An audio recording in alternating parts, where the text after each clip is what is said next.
A very good afternoon and a warm welcome to all the teachers who have joined our Shikshana Sambrama module for today. I hope you're all doing excellent. And here we are, ready to venture into our next webinar for English. Let us begin by looking into what this module has to offer to us.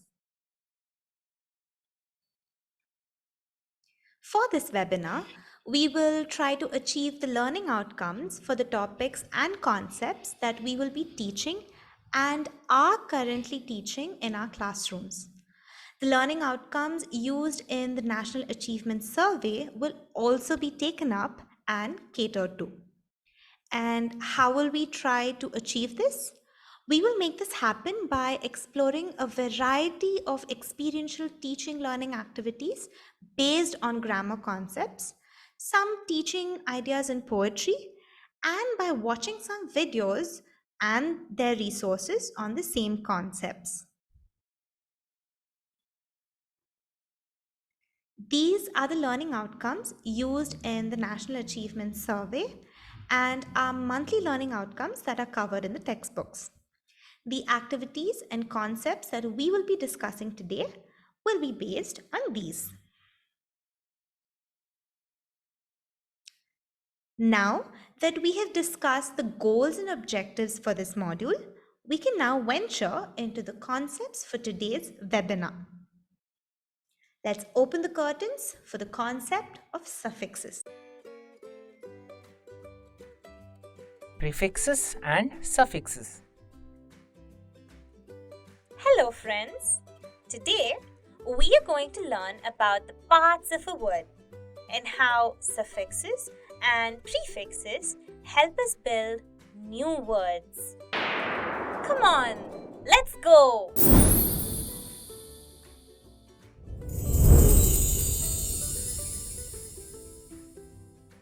Hi Chimpu! Oh no! What happened?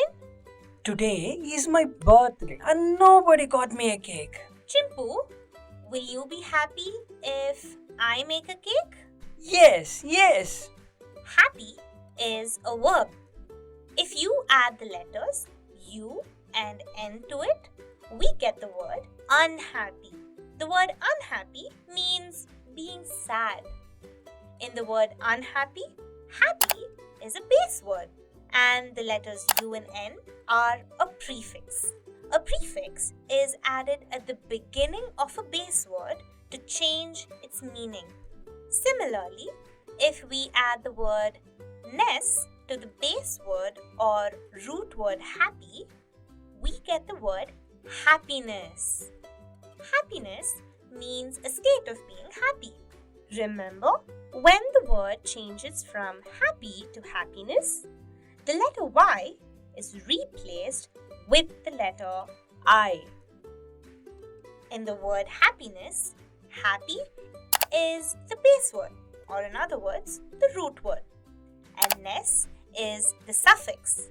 A suffix is a word or group of letters added to the end of a word to change its meaning. I think it's time to make that cake for Chimpu. It's been a long time since I baked a cake. Can you make new words from the word bake while I start working? The word bake is a verb. It means to cook using a hot oven. We bake cakes, biscuits, bread, etc. When we add the letters R and E to it, we get the word rebake. Here, RE is a prefix. The prefix helps us create the new word rebake, which means to bake something again. If we add the letters ER to bake, we get the word baker. Baker is someone who bakes bakery items. Here the word bake is the base word and ER is the suffix.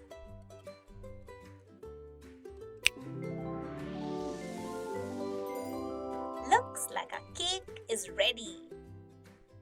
Wow, I really like this cake. The word like is a verb in this sentence. If you add the letters dis to the word like, we get the word dislike. Dislike is a feeling of aversion or disapproval. In the word dislike, the letters dis is a prefix. Can you change the word like using a suffix? Here, the last letter E in the word like has to be replaced with the word able to get this new word. Likeable. Likeable is an adjective that is used to describe any desirable object. In this case, it is a cake that is likeable. Thank you for baking the cake, Ladybird. I am thankful to you. Chimpu, you just used a suffix. Good job! Oh, did I? Yes, the word thankful means to be grateful to someone. Here, thankful is a word that we get by adding thank and full. It means to show appreciation or thanks. Here, the word full is a suffix. The same word can be added with the letters U and N to turn it into unthankful. The word unthankful means to be not thankful for something good. Here, un is a prefix. Well, happy birthday, Chimpu! Hope you had fun learning. See you next time.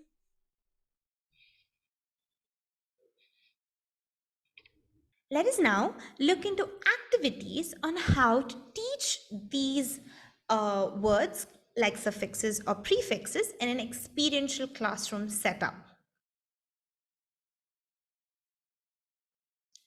The learners can be made to sit in a semicircle with the teacher in the middle so that the teacher is visible and reachable to every learner in that setup of the classroom. This will also help the learners to interact with each other and the TLMs easily. We also need to create a set of materials beforehand. These are nothing but small square sheets of paper with a 3x3 table on it. We can write one suffix in each of the cells as shown here. Now the suffix bingo sheets are ready. Create multiple sheets of such tables and circulate them among the students, one per student.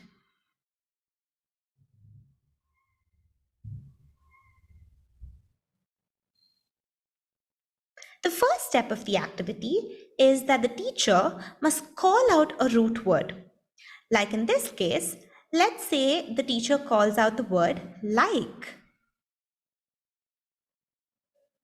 When the learners hear this root word, they must investigate their respective tables of suffixes and find out whether or not they see a suffix, which can be added to that root word, which the teacher has called out.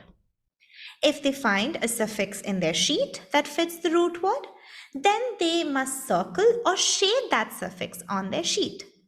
The teacher goes on calling out root words one after the other, and the learners go on marking the relevant suffixes on their sheets. As more and more suffixes get marked, a pattern emerges.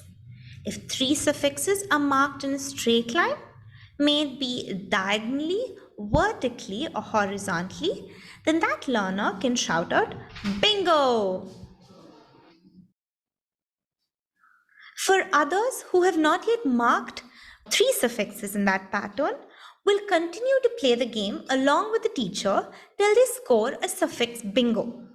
An important step in this game is that the learners need not hide their sheets from their friends. When the teacher shouts the root word to the whole class, all the learners can look at each other's suffix sheets and help each other out in marking the suitable suffix.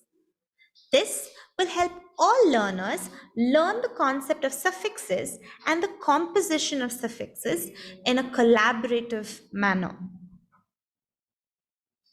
Now we come to a new activity idea called the suffix dice roll. And as the name already suggests, this activity requires a dice. But this is not any ordinary dice. This is a dice specially designed and made for the purpose of teaching and evaluating suffix to learners. Create a dice either using paper and write one suffix on each side of the dice. Alternatively, you can take any dice that you already have and stick small paper chips with suffixes on each side of that dice. This can be a pair activity where one learner rolls the dice and the second learner must list out or tell at least two words that can be used with that suffix that falls facing upwards. In this case, able is the word, and that is the word or the suffix that we'll be using. Now, let's look at another activity, an activity idea, what the teachers and students can do together and how they can create materials together and learn the concept of suffixes as well as prefixes.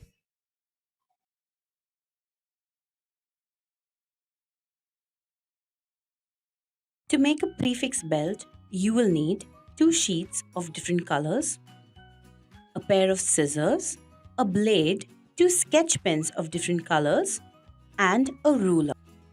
Let's create a prefix belt.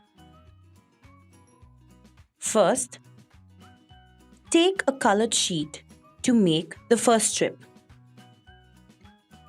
Ensure the thickness of the strip is about 6 to 7 inches before you cut. Cut the strip and keep it aside.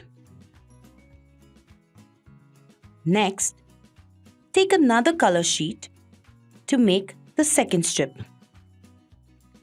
Ensure that this strip is also going to be 6 to 7 inches wide. Cut the strip and keep it aside.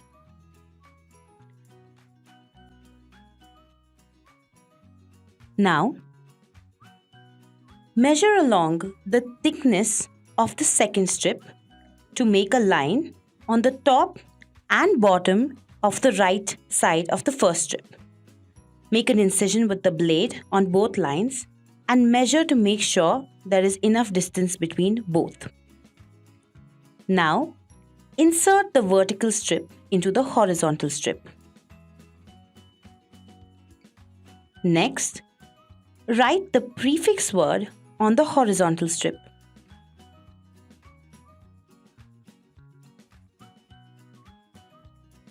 Next, make sure you write the root word in the inserted portion of the vertical strip. Move the horizontal strip downwards and write root words as you go. Your prefix strip is ready. Move the strip up and down to ensure learners learn to combine the correct prefix word with the correct root words. Just like that, because we are now dealing with the concept of suffixes, you all can create multiple suffix sliders. These sliders can be based on one suffix each. Let's say if suffix slider is for the suffix less, the students can create words like nameless, timeless, useless, and so on. Just like that, if we create another suffix slider for the suffix ness, the students can again play with it and create multiple words using the suffix ness.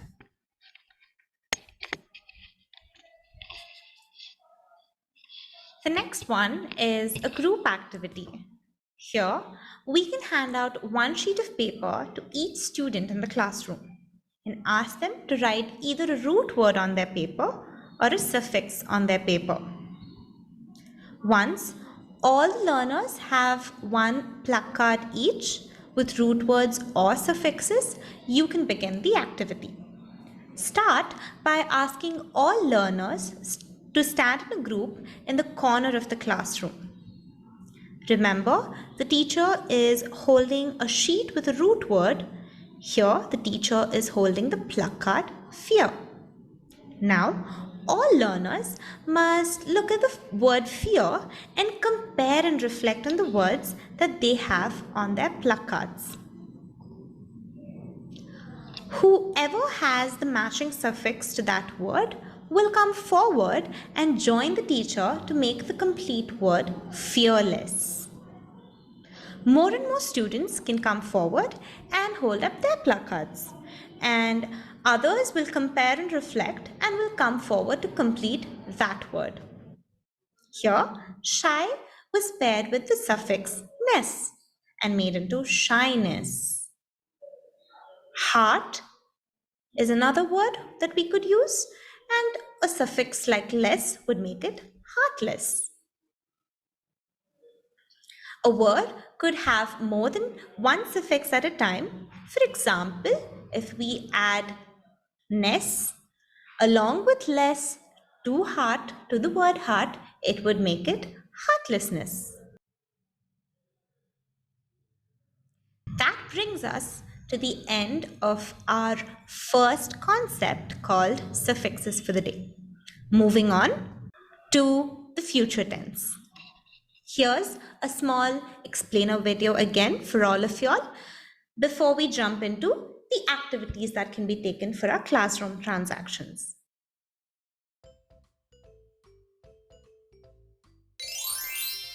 Hey there, curious minds. Have you ever wondered what you will do tomorrow? How can we talk about things that haven't happened yet? About actions that will happen in the future? And especially without specifying a time frame. We talk about it by using the future tense. Let's start by exploring the magic of the future with something called future simple tense. Imagine you're looking forward to something tomorrow, like playing with friends. To talk about that, we use the word will before the base form of the verb. For example, I will play with my friends tomorrow. Let's play a game where you guess each other's future plans. Can you guess? You will read a book tomorrow. Great job! You're using future simple tense to talk about what you will do. Now, let's dive deeper into our adventure and meet the future continuous tense. Future continuous tense describes actions that will be happening at a specific time in the future.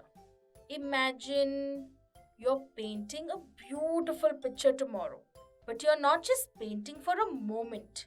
You will be painting for a while. When you use will be and add ing to the verb, it's like catching the future in action. Let's play the guessing game again. Can you guess what I will do at my uncle's wedding? You will be dancing. That's correct. Wonderful! You're using future continuous tense to show actions in progress. And that, my friends, is the enchanting world of future simple tense and future continuous tense.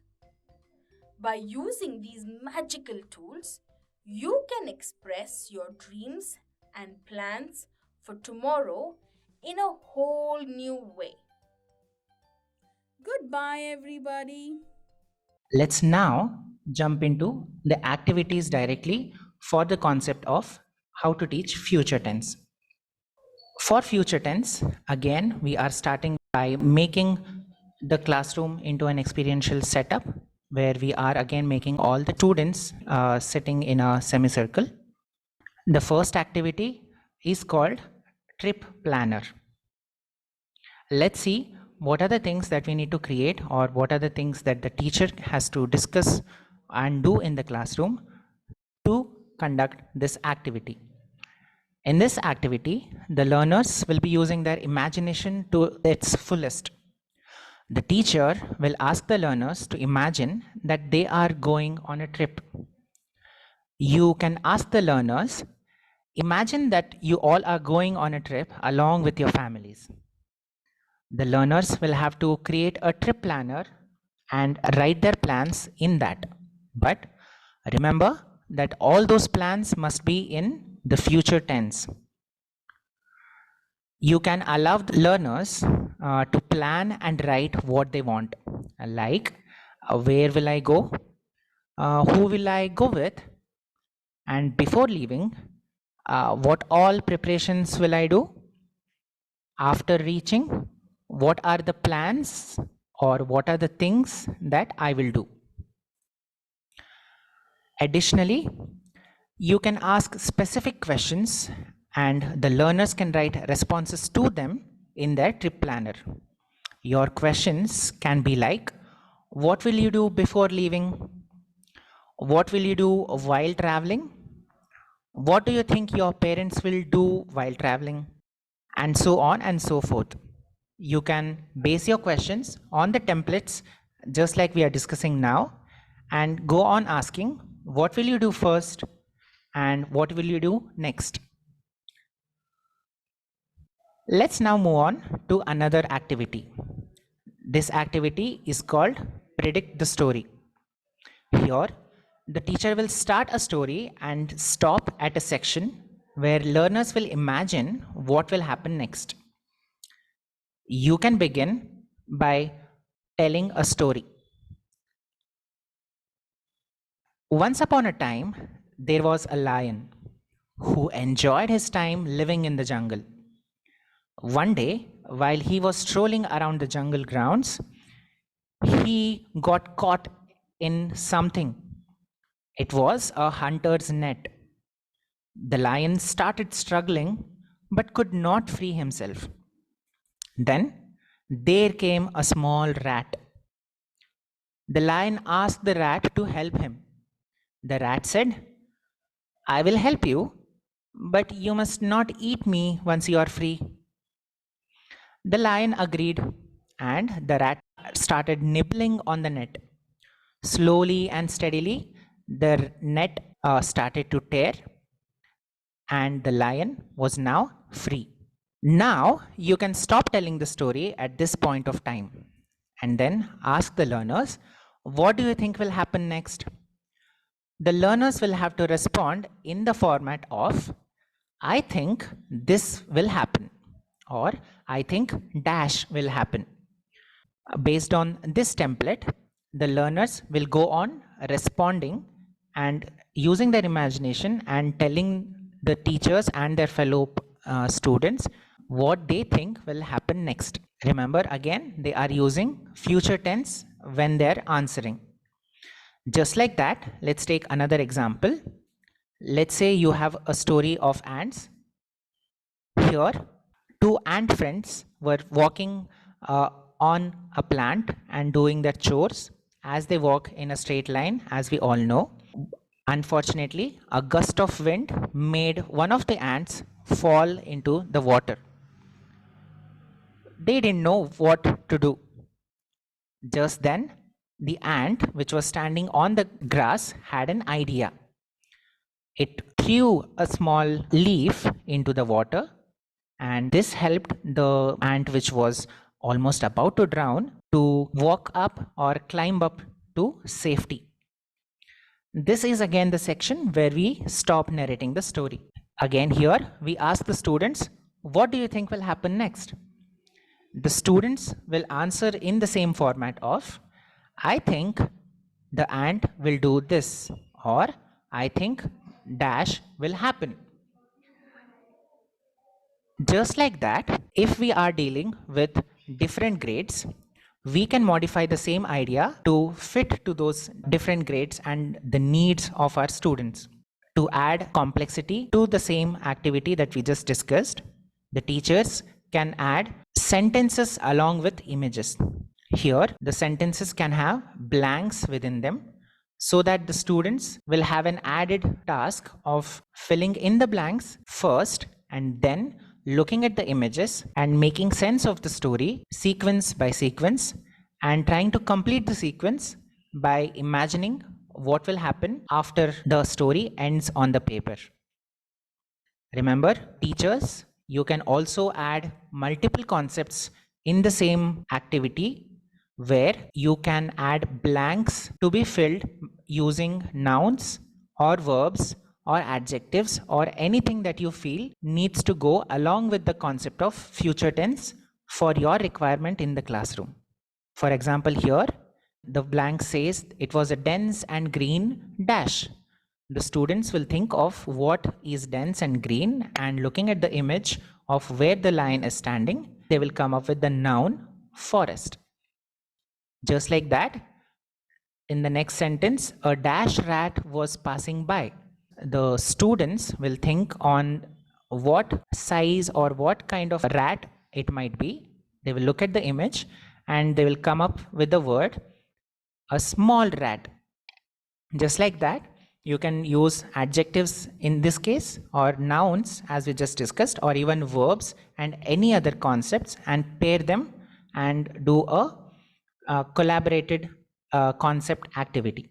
Again, if we take the same idea for higher grades than what we have been discussing, the teacher can delete the whole image set completely and only give the students text story or story based on text only, like it's given here. This activity can be for grades 6 and 7th for added level of complexity for the students. Here, the students have to just read the story, use their knowledge of words and sentences and sentence formations, and understand the whole story and try to complete the story by writing the whole story on their own. Additionally, if you feel your students are ready for the challenge, you can make them write a completely new story of their own in sequences. This will help the students to also work collaboratively, where one student writes the first sentence of the story and the second student will add a thing to the same sentence that the first student has said, and the whole class builds on one single story, and this will end up becoming a never ending story. If you feel the students are up to that mark in their proficiency of English, where they can handle this, and if the grade is appropriate, you can take up this challenge where you do not give anything and you ask the students to come up with their never ending story. In this case, while doing this activity or these sets of activities with the added complexities that we have been discussing, you can add some questions, or you can keep asking some questions. This can also be a separate activity if you have not been doing the previous activities. Here, it can be just a guided discussion where you will ask the students, what will you do after a year? If the question is asked to lower grade students, we all know that students will not be able to imagine and respond as our expectations. So you can add an element of activity and surprise and allow the students to go and take a trip to one of their higher grades. Let's say if you are conducting this activity for grade 4 students, you can ask those grade 4 students to visit grade 5 and spend 10 minutes in that grade 5. They will look at everything, they will observe all the setup, their friends and everything, and will come back and respond to your question of what will you do after a year. Remember, the students again will try to use the future tense and respond in the format of after a year I will be sitting in the first bench, or after a year I will be sitting in that corner room in our school. After a year I will be friends with so and so, or after a year so and so teacher will be teaching us. Just like that, you can use the format of guided discussion and ask many more possibilities or many more questions like, what will you eat at night? What will happen if I let go of this ball that I'm holding? Or what uniform will you wear tomorrow? Just like this, you can use very simple situations, everyday situations inside the classroom and elicit responses from students to make them practice the concept of future tense.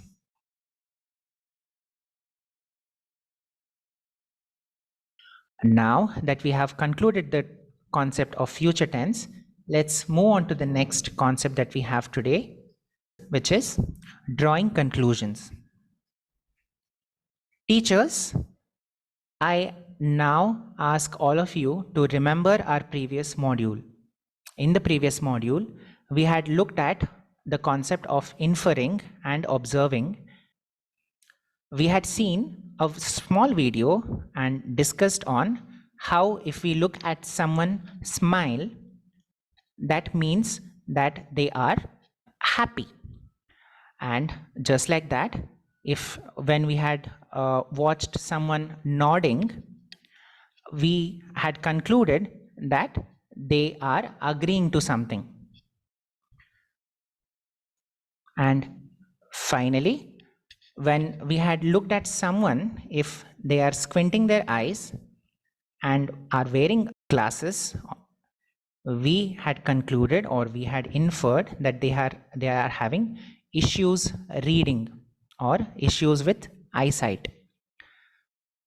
Thus, we know from our previous discussions that observation is seeing, noticing something or looking, and inference is concluding or understanding or theorizing based on our observations. Let us today take our understanding from the previous module to the next step. Let us see how we can build on it. But before that, let's recall another activity that we had done, because this step will help us build on what we had discussed previously. As a recap, let's look at this image. Teachers, do you all remember this image? We had used this image to track or find many objects. I remember looking for a red bag. I remember we all trying to look for a music player. I remember we all looking for a cycle.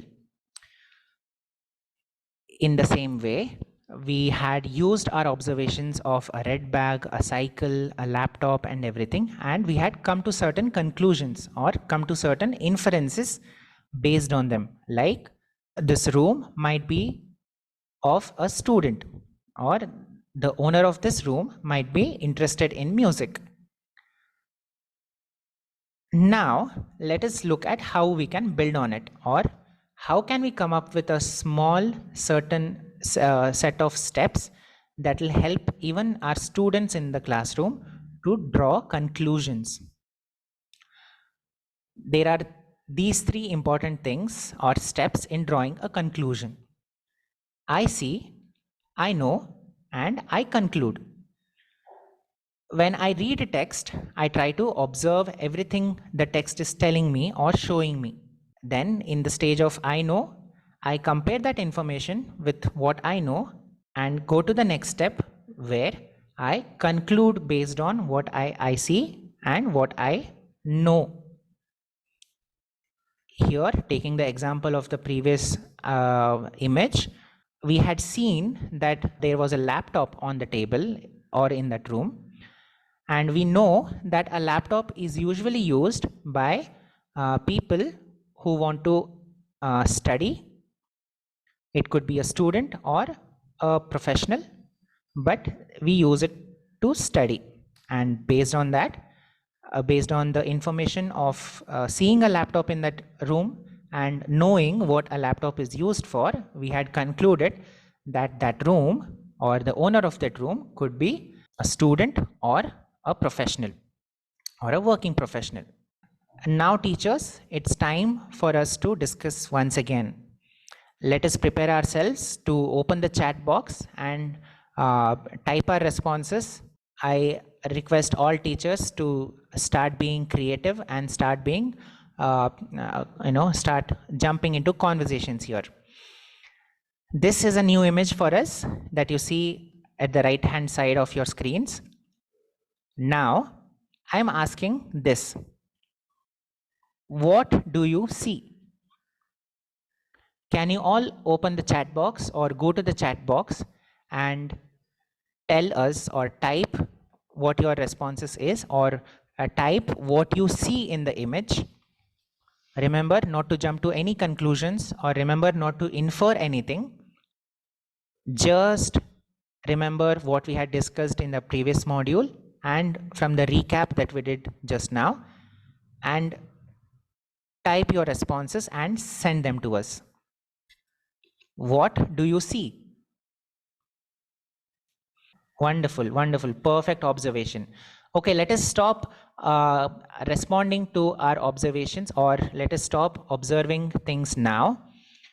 Let us look at the next step, or let us zoom in a little and compare what do we know. I will help you out in this section.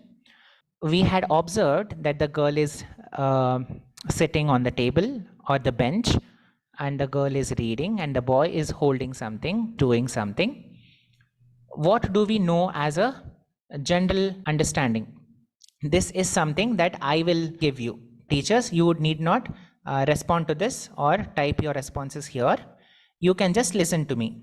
The first step was done by you, the second step will be done by me, and the third step again will be done by you. So if this is the second step of I know, I will use your observations that you all have done for me, and I will compare that with the knowledge that I have. What I will do is, I remember teachers observing that the boy is holding onto a bag. Now, I will compare that in observation to my knowledge. The boy is holding that bag, but the girl is not looking at the boy. And when someone is not looking at something, and if you are doing something, that means you are trying to hide something that you're doing.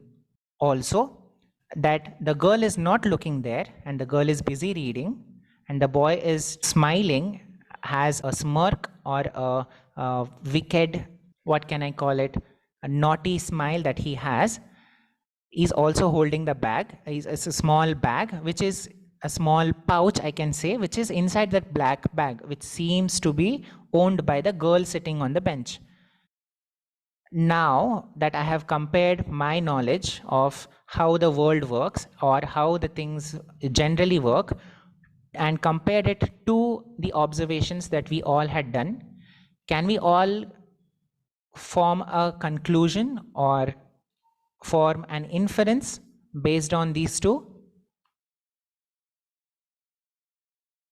Thank you for retyping your response. The boy is stealing something from the girl's bag. Wonderful inference. Yeah, so that is the inference that we can draw from the set of images that we have been looking at. So let us stop at inferring that. Could it be that the conclusion where we say the boy is stealing the purse from her bag but she is not aware is because first we see that they both are looking in different directions. We know that the girl is not observing her purse being stolen, and hence we conclude that the boy is stealing without her permission and she has no clue about it.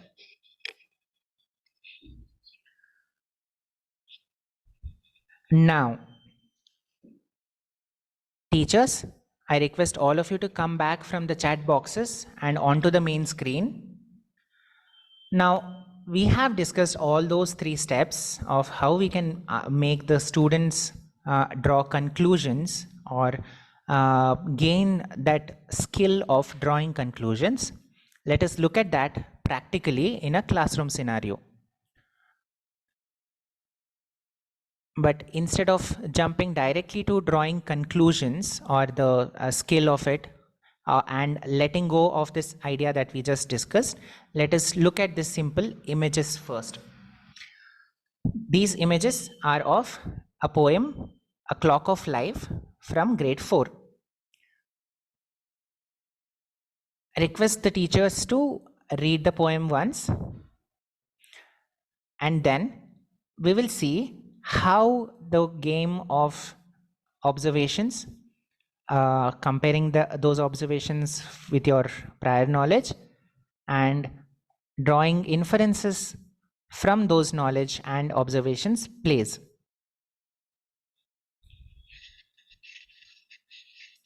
Teachers, seeing can also be hearing sometimes, and we'd like all of y'all to hear this poem now. The clock of life is wound but once, and no man has the power to tell just when the hands will stop, at late or early hour. Today only is our own, so live, love, and toil with a will, for the clock may soon be still.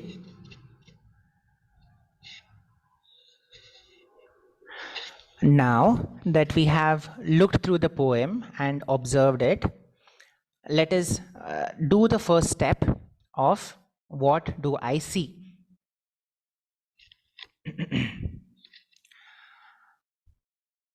Okay, teachers, here we are once again. Let's open the chat boxes now, and I request you to follow the same procedure of not jumping to any conclusions or not jumping to any inferences, but just try to see, try to unwrap, or try to cut down all the understanding that you have about this poem and just mention what do you see in the poem or you see in those lines.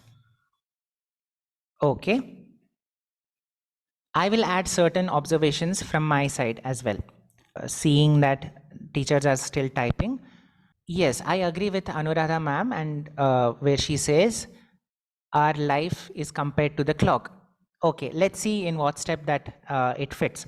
I can see that these lines have certain rhyming scheme to it, or certain sentences have rhyming words in it. I can also see that the set of lines have meter to it, which means which means something else, which I will conclude based on these observations later on. I can also see that the poem talks about clock. I can see the poem refers to life, and so on and so forth. Now that I see that all teachers are very eager to infer based on these poems, let us try to compare what we know about what we observed. I will agree to all the responses which have come, which say, including Nalinakshi ma'am's response, which says, comparing clock with our life. Yes, I know that, clock is a ticking device that tells us time, and time is something that we live through, which we call as age. And I can come to a certain understanding that the poem talks about life. I can say that the poem is personifying clock as life itself. Now, let's jump to concluding what we understand from this poem or this piece of text. Shobha ma'am's conclusion comes to play here, where she says, time is precious and time waits for none, can be the conclusion that we can draw from this paragraph. Wonderful, ma'am. Vinita Chavan ma'am also says, it's about time. We have to complete our work in time. Wonderful. Saubhagya ma'am also says, life is short, so we have to love each other and we have to work very hard. Wonderful conclusion. So we are trying to use the observations that we just made, and we are comparing with what we know about the observations that we do, and we are drawing conclusions. Isn't this a simple set of steps that the students can also practice in our classrooms, and they can practice what conclusion actually means, or they can practice the skill of drawing conclusions? So let us summarize what we have been doing so far. Teachers, it is important to know how see, know, and conclude are different from each other. They move up in hierarchy, and the simplest version of understanding a text is to look at it or see. So, the moment we see a poem like The Clock of Life, what do we see or what do we look at? We look at rhyming words, we look at the meter, we look at the personification, and that clock is personified to life. We just look at the words and the structure. But going a step further, we need to know something extra. So, what are the things that we need to know when it comes to this poem? We need to know the poet. We already know that the poet or the author of this poem is Robert H. Smith. And we also know that it's prescribed for grade 4. It's the very first poem. We know that the personification of any object with human attributes is a figure of speech. We know that we have finite years to live, or that our life is limited. And we also know that humans are social. So anything that we already know before we start understanding the poem or decoding the meaning of the poem comes under the category I know. Using this and based on this, we make our conclusions. So we combine the I see with the I already know and we conclude. So what are my conclusions about this poem? The first conclusion, because I saw a rhyming scheme and a meter, is that this is a poem. And since this poem is compared to life, I conclude that this has a moral value to convey. And since this poem is constantly telling us that life is short, we conclude that the poet wants us to value the time that we have. And he also wants us to live a healthy, hardworking life filled with love and respect for everybody, while also utilizing our time efficiently without wasting it and not worrying about the future or tomorrow, since only today can our actions be controlled. Interesting, isn't it, teachers? We can try to make our students play around with these 3 steps, and we can help them master the skill of drawing conclusions. Now, it is time for us to look at some language input elements or language input materials. For this time, remember, teachers, this section is a section where we usually address some language input elements. Like this time it's related to poetry, and we are trying to look at poetry recitation or poetry reading, and how intonation is an aspect of poetry recitation. So teachers, just sit back, relax, and just watch the videos. And remember, you can always use these videos to practice reciting poetry, or take inspiration from it and do it on your own in the classroom. Even show these videos to the students so that they can practice on their own using the videos.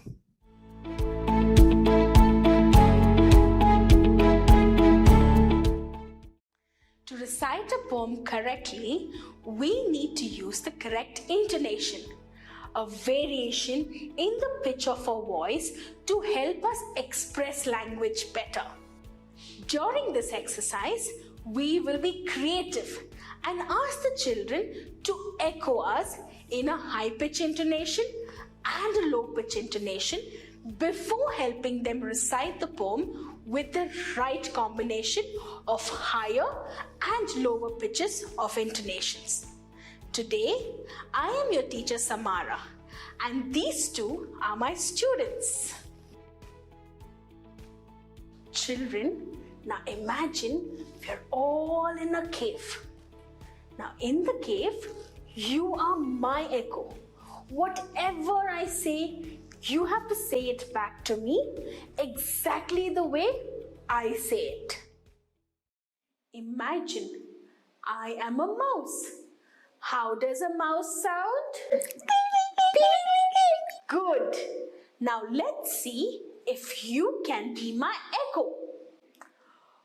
Oh, what a big cave! Oh, what a big cave! I want to recite a poem here. I want to recite a poem here. Up the street I look to see. Up the street I look to see.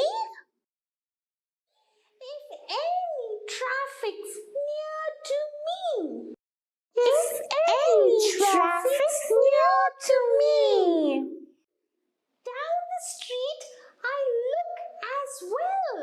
Down the street I look as well. And listen for a horn or bell. And listen for a horn or bell. Very good. Now I am a lion. What does the lion say? Roar. Very good. Now let's try that again. Up the street I look to see. Up the street I look to see. If any traffic's near to me. If any traffic's near to me. Down the street I look as well. Down the street I look as well. And listen for a horn or bell. And listen for a horn or bell. Wonderful, children. Now I am your teacher Samara. Let's try and say it the way it should be. Up the street I look to see. Up the street I look to see. If any traffic's near to me. If any traffic's near to me. Down the street I look as well. Down the street I look as well. And listen for a horn or bell. And listen for a horn or bell. Wonderful. You have done a very good job at being my echo.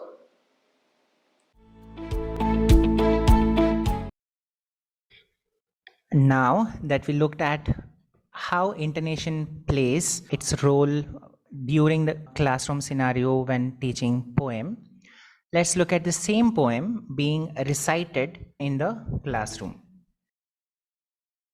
Up the street I look to see. If any traffic's near to me. Down the street I look as well. And listen for a horn or bell. There's something coming. Wait a bit. If I run out, I may be hit. But now the road is nice and clear.